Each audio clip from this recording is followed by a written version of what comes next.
Emmanuel Macron a reçu Macky Sall à l'Élysée début juin, dans le cadre strict de sa candidature à l'ONU, et l'Élysée n'a d'ailleurs jamais confirmé publiquement un quelconque soutien français à cette candidature, une ambassadrice française ayant même précisé que Paris n'avait pas encore tranché.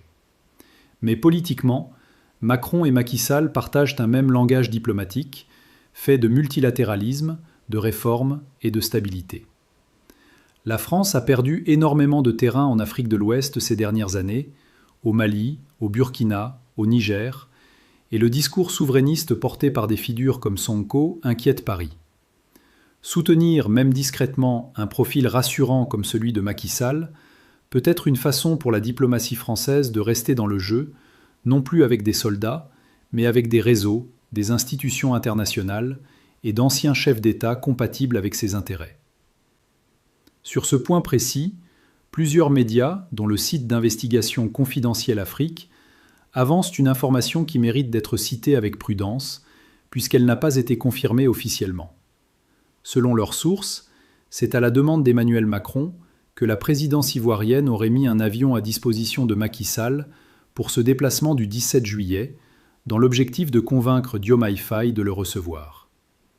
Si cette information se confirme, elle donnerait une dimension supplémentaire à cette visite, bien au-delà d'un simple rendez-vous protocolaire. Mais il faut rester honnête.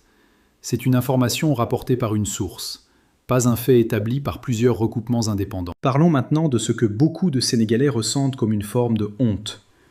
Le peuple attendait des comptes de l'ancien système, une clarification sur la dette cachée, sur la gestion des manifestations, sur les responsabilités politiques des années de tension.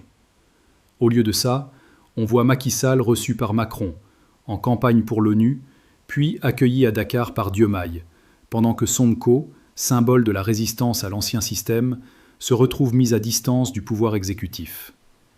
Pour une partie de l'opinion, ce sera vécu comme une forme de trahison symbolique, même si, encore une fois, le gouvernement affirme officiellement n'avoir jamais soutenu cette candidature. Certains diront qu'on ne peut pas rester enfermé dans la vengeance. C'est vrai, mais il y a une différence entre vengeance et justice. La vengeance cherche à humilier, la justice cherche à établir la vérité.